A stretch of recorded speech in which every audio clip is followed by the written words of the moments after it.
Friends, welcome to ನಮ್ಮ ಅಡುಗೆ 9 food channel.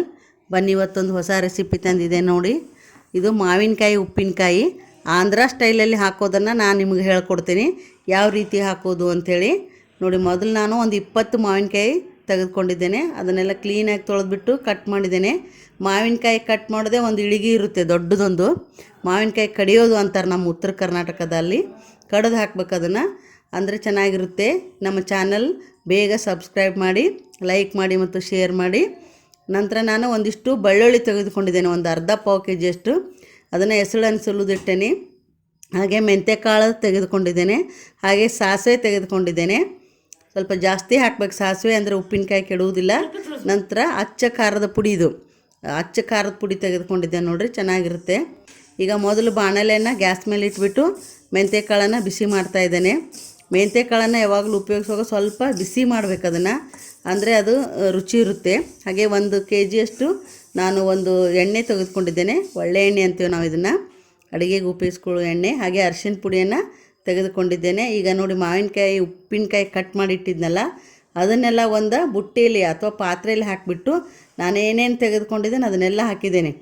ಅರಿಶಿನ ಪುಡಿ, ಖಾರ ಪುಡಿ, ಬೆಳ್ಳುಳ್ಳಿ ಮತ್ತು ಮೆಂತ್ಯಕಾಳು ಅವನ್ನೆಲ್ಲ ಇಡಿಯಾಗಿಯೇ ಹಾಕಬೇಕು, ಯಾವುದು ಅದನ್ನು ಕುಟ್ಟುವಂಗಿಲ್ಲ, ಜಜ್ಜುವಂಗಿಲ್ಲ, ಹಾಗೆ ಹಾಕಿದ್ದೇನೆ. ಆಮೇಲೆ ರುಚಿಗೆ ಬೇಕಾದಷ್ಟು ಉಪ್ಪನ್ನು ಕೂಡ ಹಾಕಿದ್ದೇನೆ ನೋಡಿ. ಆಮೇಲೆ ಸಾಸಿವೆ ಪುಡಿ ಹಾಕಿದ್ದೇನೆ, ಅದು ಸಾಸಿವೆ ತೆಗೆದುಕೊಂಡಿದ್ದೆಲ್ಲ ಅದನ್ನು ನಾನು ಮಿಕ್ಸಿ ಗ್ರೈಂಡರ್ನಲ್ಲಿ ಮಾಡಿಬಿಟ್ಟು ಸಾಸಿವೆ ಪುಡಿ ಹಾಕಿದ್ದೇನೆ. ಉಪ್ಪಿನಕಾಯಿಗೆ ಸಾಸಿವೆ ಪುಡಿ ಹಾಕಬೇಕು, ಅಂದ್ರೆ ರುಚಿ ಇರುತ್ತೆ. ಹಾಗೆ ನಾನು ಎಣ್ಣೆಯನ್ನು ನೋಡಿ, ಎಣ್ಣೆ ಎಷ್ಟು ಹಾಕ್ತೇವೋ ಅಷ್ಟು ಉಪ್ಪಿನಕಾಯಿ ಭಾಳ ರುಚಿ ಇರುತ್ತೆ. ನಾನು ಸ್ವಲ್ಪ ಹಸಿ ಎಣ್ಣೆನ ಹಾಗೆ ಹಾಕ್ತಾಯಿದ್ದೆ ನೋಡಿ, ಪಾಕೆಟ್ ಕಟ್ ಮಾಡಿಬಿಟ್ಟು ಉಪ್ಪಿನಕಾಯಿಗೆ ಸ್ವಲ್ಪ ಎಣ್ಣೆ ಹಾಕ್ತಾಯಿದ್ದೀನಿ. ಈ ಉಪ್ಪಿನಕಾಯಿ ನೀವು ಬೇಗನೆ ಮಾಡ್ಬೋದು, ಭಾಳ ಇದು ಏನು ಕೈ ಹಿಡಿಯೋದಿಲ್ಲ, ಬೇಗ ಬೇಗ ಮಾಡ್ಬೋದು. ಎಲ್ಲ ಪೌಡ್ರ್ ಮಾಡಿಟ್ಕೊಂಡು ಹಾಕಿಬಿಟ್ರೆ ಮುಗಿದು ಹೋಯ್ತು. ಹಾಗೆ ಎಣ್ಣೆ ಕೂಡ ಬಿಸಿ ಮಾಡೋಂಗಿಲ್ಲ, ಹಸಿ ಎಣ್ಣೆನೇ ಹಾಕಬೇಕು. ನಮಗೆ ಎಷ್ಟು ಬೇಕೋ ಅಷ್ಟು ಎಣ್ಣೆ ಹಾಕ್ತಾ ನಾನು ಮಧ್ಯಕ್ಕೆಲ್ಲ ಕಲಿಸ್ತಾ ಇದ್ದೇನೆ. ಹಾಗೆ ಒಣ ಅನ್ನಿಸ್ದಾಗಲ ಮತ್ತೆ ಪುನಃ ನಾನು ಎಣ್ಣೆನ ಹಾಕ್ತಾಯಿದ್ದೆ ನೋಡಿ.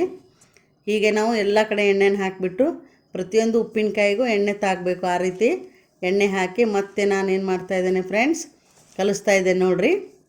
ಉಪ್ಪಿನಕಾಯಿ ಇದ್ದರೆ ಊಟ ಚೆನ್ನಾಗಿರುತ್ತೆ. ಹಾಗೆ ಒಂದು ನಾನು ಡಬ್ಬಿ ತೆಗೆದುಕೊಂಡಿದ್ದೇನೆ, ಪ್ಲಾಸ್ಟಿಕ್ ಡಬ್ಬಿ, ಕೆಳಗಡೆ ಎಲ್ಲ ಎಣ್ಣೆ ಹಾಕಿದ್ದೇನೆ, ಅಂದರೆ ಉಪ್ಪಿನಕಾಯಿ ಬೇಗ ಕೆಡುವುದಿಲ್ಲ ಅಂತ ಹೇಳಿಬಿಟ್ಟು ನಾನು ಎಣ್ಣೆ ಹಾಕಿದ್ದೇನೆ. ಈ ಆಂಧ್ರ ಸ್ಟೈಲ್ ಉಪ್ಪಿನಕಾಯಿನೇ ಈ ರೀತಿ ಎಣ್ಣೆ ಜಾಸ್ತಿ ಹಾಕಿದ್ರೆ ಏನದು ಆಂಧ್ರ ಸ್ಟೈಲ್ ಉಪ್ಪಿನಕಾಯಿ ಆಗುತ್ತೆ. ನಮ್ಮ ಉತ್ತರ ಕರ್ನಾಟಕದಲ್ಲಿ ಈ ರೀತಿ ಭಾಳ ಎಣ್ಣೆ ಹಾಕುವುದಿಲ್ಲ, ಹಾಗೇನು ಮಾಡ್ತಾರೆ. ಆಮೇಲೆ ನಾನು ಈಗಾಗಲೇ ಕಲಸಿಟ್ಟಿದ್ದನ್ನು ಉಪ್ಪಿನಕಾಯಿ ಎಲ್ಲ ಡಬ್ಬಿಗೆ ಹಾಕ್ತಾಯಿದ್ದೇನೆ ನೋಡಿರಿ. ನೀವು ನಿಮಗೆ ಎಷ್ಟು ಬೇಕೋ ಅಷ್ಟು ಮಾಡ್ಬೋದು, 5 ಕಾಯಿ 10 ಕಾಯಿ ಈ ರೀತಿ.